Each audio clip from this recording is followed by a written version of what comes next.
Je ne connaissais pas les Cévennes. Je ne savais même pas que Stevenson, le grand écrivain auteur de L'île au trésor et de Dr. Jekyll et Mr. Hyde, y avait voyagé avec un âne, en écrivant une sorte de documentaire avant l'heure, savoureux et plein d'humour. Et puis, en l'an 2000, j'ai retrouvé mon amie Fabienne, longtemps perdue de vue. Et à ce moment-là, je croyais que dans la vie, on suivait des rails. Et j'ai compris en la voyant qu'elle ne les avait jamais suivis, ou alors mieux, que les rails existaient juste dans ma tête. Fabienne avait, pendant plus de 10 ans, voyagé en voilier autour du monde et vécu dans beaucoup de pays. Elle s'apprêtait maintenant à construire une maison ronde en matériaux naturels dans les Cévennes. Ceci, grâce à l'aide de chantiers collectifs en été. Et j'ai reçu un choc en allant là-bas. Rien n'était habituel. Le lieu, sauvage, l'alimentation, bizarre, les vêtements et les gens originaux, venus de partout, et les sujets de conversation. J'ai pensé, ils sont fous. Mais je venais pour aider Fabienne. Le 3e été, rien n'avait changé, mais j'ai pensé. Et si les fous, ce n'étaient pas eux? Personne ne me disait quoi penser. Il y avait beaucoup de tolérance, donc ce n'était pas une secte. J'appelais ces gens-là la tribu des invisibles, ou les mondes parallèles, en ajoutant qu'on ne les croisait pas dans la vraie vie. Et qu'est-ce qu'ils me répondaient? Ils me répondaient, la vraie vie, c'est peut-être la nôtre. Je les prenais même un petit peu de haut, vu que j'ai grandi dans un milieu rural agricole, et ils ne correspondaient pas à mon modèle de vie. C'était il y a 15 ans, ou un peu plus. Maintenant, si je dis que Fabienne a travaillé avec Pierre Rabhi, les gens situent un peu plus, parce qu'il commence à être connu. Pour ne pas évoluer, a dit un humoriste, il suffit de suivre une idée arrêtée. Tu feras partie du spectacle, même si t'as le trac, t'en feras pas une attaque cardiaque, quand bien même ton cœur craque. Préviens-moi vite car on est tous dans le même sac. Tous à l'oubli sac, on est tous dans le même sac. Tous à l'oubli sac, tous dans le même sac. Tous à l'oubli sac. Motivés, on est comme les All Blacks. Alors rejoins-nous avec ton hamac, ton couchage de sac et ton anorak. On fera un bivouac sur un nubac. Et si jamais ça te gratte, n'incrimine pas tes morbacs. Ce sont les caracs d'Aouta qui passent à l'attaque. Yeah. Car on est tous dans le même sac. Tous à l'oubli sac, on est tous dans le même sac. Tous à l'oubli sac, tous dans le même sac. Alors parti ragamuffin. Si tu viens à l'Oubli-Sac, vas-y ramène ton pack. Tu seras le bienvenu, avec nous tous à l'attaque. T'inquiète, relax, pas de couac, ni de bac, ni de morbac et de carac. Toute la nuit, sac, ça sonne. J'ai acheté ce lieu en 90. J'ai eu de la chance d'avoir un travail pas très loin d'ici. D'accord. Et je cherchais une maison pour ma famille. Ouais. Et aussi un lieu pour en faire aussi un lieu de stage. Donc là, on avait un gros potentiel à la fois de bâtiments et un coup de cœur aussi pour ce lieu. Il n'y avait que les murs et les toits. Voilà. Les toits fuyaient, le lierre rentrait par les fenêtres. Il n'y avait pas d'électricité, pas d'eau. Non. Et j'ai fait le tour la première fois, le tour des bâtiments, je les ai faits dans les ronces et les orties. Ah, d'accord. Les personnes se sont présentées spontanément. Ah, d'accord. Pour savoir s'ils pouvaient vivre ici. Puis de fil en aiguille, d'accord. Voilà. On a vu des successions de depuis personnes qui se cherchaient, qui cherchaient un endroit de transition, un tremplin, à la fois des parties individuelles d'habitation et à la fois un espace commun, pour pouvoir aussi avoir un esprit d'accueil et de créativité sur le lieu et en résonance avec la vallée. D'accord. Pas simplement vivre entre nous et enfermés sur nous, c'est aussi partager avec ce qui se passe dans les vallées environnantes. Voilà. C'est les personnes présentes qui donnent l'état d'esprit au lieu. C'est les deux dominantes actuelles par rapport au lieu. Parce qu'il y a une partie d'autoconstruction aussi, là, et une volonté de plus en plus de pouvoir vivre avec une certaine autonomie. Et ça varie, c'est varié de 3 à 8 personnes à peu près. D'accord. Maintenant que l'arrivée des enfants... Eh oui. Il est pas malade. Hein. Il y a deux petits nouveaux là. Oui. Tu gardes ça, puis tu gardes ça. Eh ben, super, merci. Merci de ta visite. Qu'est-ce qui t'a amené à vivre ici? Qu'est-ce que tu trouves ici? Du coup, qu'est-ce qu'on fait ici? On est surtout venu quand j'étais enceinte de Valentin pour trouver un lieu sauvage et nature pour notre enfant. Et voilà, on s'est retrouvés à Loubissac, un chouette lieu où on fait plein de choses, de la couture, de la boulangerie, des fêtes, des balades, plein de choses quoi. Donc c'est un beau lieu pour s'amuser, pour jouer, pour vivre plein d'expériences. Et pourquoi vivre dans une yourte? La yourte c'est surtout un choix économique parce que c'est un peu cher les maisons. Du coup la yourte ça permet d'être propriétaire de notre maison tout en sachant qu'on peut partir quand on veut. Du coup ça permet d'avoir une maison nomade. Et ça pose pas un problème pour élever des enfants petits d'être ici?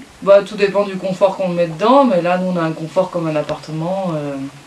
On a un frigo, l'électricité, un vidéoprojecteur. On n'a pas la télé, mais ça c'est un choix. Et on n'a pas internet, c'est un choix aussi. Mais on pourrait l'avoir si on veut, on pourrait avoir tout ça, mais là on choisit ce qu'on veut. Et l'internet vous l'avez quand même dans le... Voilà, on a dans les maisons, voilà. Mais on n'a pas internet au quotidien dans notre maison. Vous pouvez l'avoir dans le lieu collectif. Voilà. Parce qu'il y a ici un habitat individuel, mais il y a du collectif aussi. Voilà, c'est ça.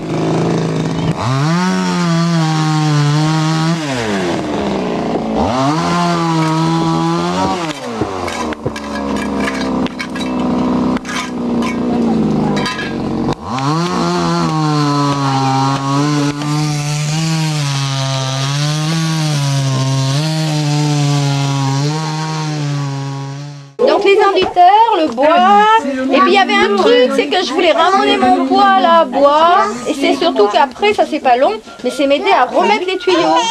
C'est pas long, mais voilà. Donc, et si j'ai pas le temps, c'est pas grave ça. Si j'ai pas le temps, je le ferai avec quelqu'un d'autre, ils m'aideront à Loubissac. On va pas s'embêter, on va faire même avec les gros cailloux. Enfin, c'est déjà bien, on a enlevé les plus gros, et ça va, tu vois? Ouais, ça va. Donc, si tu veux en faire d'autres, par contre, ça avance. Tu vas en chercher là-bas et on s'en fait deux. Un peu d'eau et pas trop, c'est exactement comme le pain. Pas mettre trop d'eau. Tout est dans le dosage. Ouais. Ça fait une pâte. Et ça, c'est l'enduit de finition alors là. Ouais. Il y a une première couche. Un peu plus grosse, je suppose. Grossière.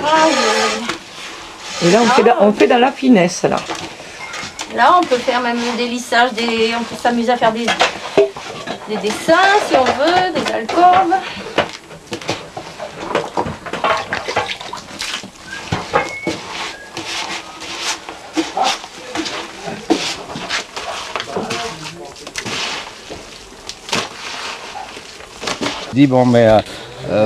Ouais, avoir une idée pour connaître plus de gens et pouvoir s'entraider aussi, parce que je me suis retrouvé dans une grande baraque un peu comme ici, tu vois. Ouais. Et l'idée, il faudrait, voilà, c'est isolé, il faudrait trouver une solution pour pouvoir connaître des gens, s'entraider et puis accueillir aussi.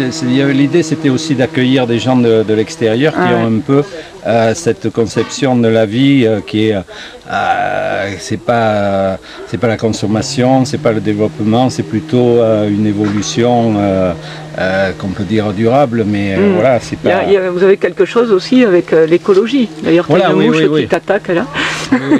Oui, c'est quand même des gens qui sont un peu dans la même mouvance. Simplicité, écologie, entraide, tout ça. Et alors au départ, c'est parti avec les gens que je connaissais, on n'était pas très nombreux, 4-5. C'était un peu pour aider les gens qui sont ici à avoir un cadre de vie agréable, à améliorer leur cadre de vie et à y rester. Et puis pour accueillir aussi ceux qui arrivent. Par exemple, toi, Stan et Chloé, aussitôt, ils ont été intégrés dans un groupe. Karen et Jem, même Teddy, je ne sais pas si tu connais Teddy, qui est devenu le président. Lui, il habitait sur Montpellier.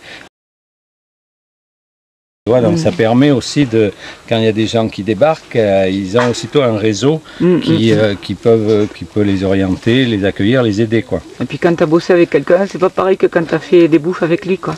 Alors on fait des bouffes aussi. Oui. On fait beaucoup de bouffes et des fêtes. des trucs comme ça. Oui, j'ai vu, ouais, voilà. que vous aviez mais fait. ce qu'il y a, c'est que c'est resté assez informel, quoi.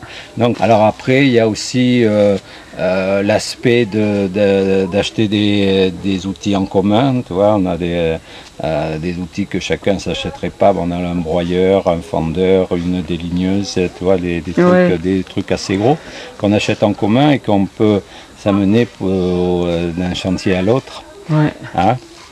Il y a aussi un aspect de prêt sans intérêt. Si quelqu'un a besoin d'argent rapidement, tu vois, on peut faire des prêts. Bon, c'est pas des prêts énormes, mais 500, 1000 euros. Ça peut aider. Tu vois, ça peut dépanner, ça peut aider. Il y a les contacts avec les autres associations un peu du même style local. Vous avez aussi un groupement pour des achats, non? Oui, pour les achats, oui, alors quelques achats, bon, le café, du Chiapas, l'huile d'olive. Vous soutenez un peu le Chiapas, voilà. Un petit engagement quand même pour les paysans. Voilà.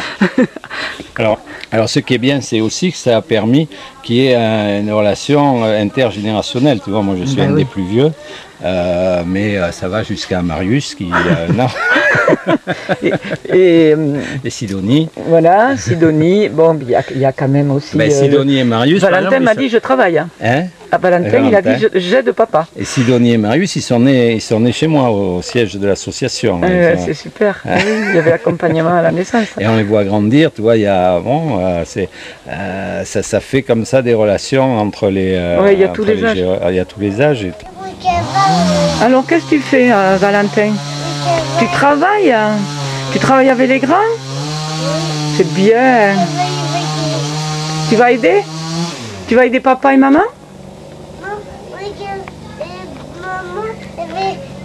Le prochain chantier, c'est chez Hélène. Laquelle? Hélène Calin. Hélène Calin, elle a son braque en vrac, alors il faut faire quelque chose pour elle. Donc on va faire du bois, il faut amener les brouettes, les tronçonneuses, points, masses, coupe-genêts. On va faire aussi du BLS. Des cibles. On va fendre du bois, on va débroussailler aussi. Si quelqu'un a une débroussailleuse. Ouais. Voilà. Tout est dit. En plus, ça fait plaisir de travailler ensemble, ça avance, ça donne des idées, on échange, on parle, on plaisante, on mange, c'est toute une journée. Et on chante. Et on chante, et tout va bien, et on travaille. Le soir, on est fatigué, on sait ce qu'on a fait, on a vu le travail avancer, beaucoup avancer. L'air est saturé d'odeur, ça sent bon et c'est même. Tous les arbres sont en fleurs, c'est l'époque du pollen. L'air est saturé d'odeur. Je veux dire, au chantier, on compte pas. On peut aller plus souvent chez l'un qui en a besoin et moins souvent chez l'autre qu'on n'a pas besoin. On compte pas, toi tu as eu un chantier, moi j'en ai pas eu, ceci, cela. C'est vraiment à la demande et pour qui on a besoin. Puis au cours d'un chantier, on compte pas les heures. On peut arriver quand on peut partir quand on veut, changer d'activité bien sûr. Et comme il y a toujours plusieurs choses à faire dans un chantier, on peut changer. Quelqu'un arrive tard et part tôt, et ben parce qu'il a des choses à faire, ça n'a aucune importance. On ne fait pas de calcul, il n'y a pas de compte, surtout pas que de compte d'heures. On est libre. Hein. Non mais ce qu'il faut dire c'est que ça marche. Quoi. Voilà.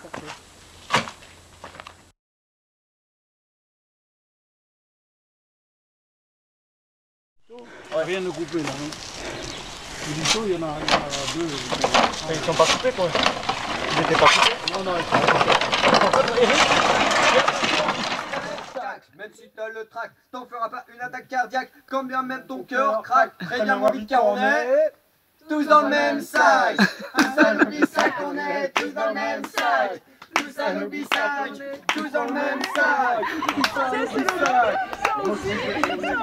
All black. Alors aujourd'hui avec ton hamac, ton couchage de sac et ton anorak, on fera un bivouac sur un nuage. Et si jamais ça te gratte, n'as-tu même pas tes marbacs, ce sont les caragaoutas qui passent à l'attaque. Car on est tous dans le même sac. Tous à l'oubli sac, on est tous dans le même sac. Tous à l'oubli sac, tous dans le même sac. Alors parti ragamuffin. Si tu viens à l'Oubissac, vas-y gars, ramène ton pack. Tu seras le bienvenu, avec nous tous à l'attaque. T'inquiète, relax, pas de couac, ni de bac, ni de morbac et de carac. Toute la nuit, bisous.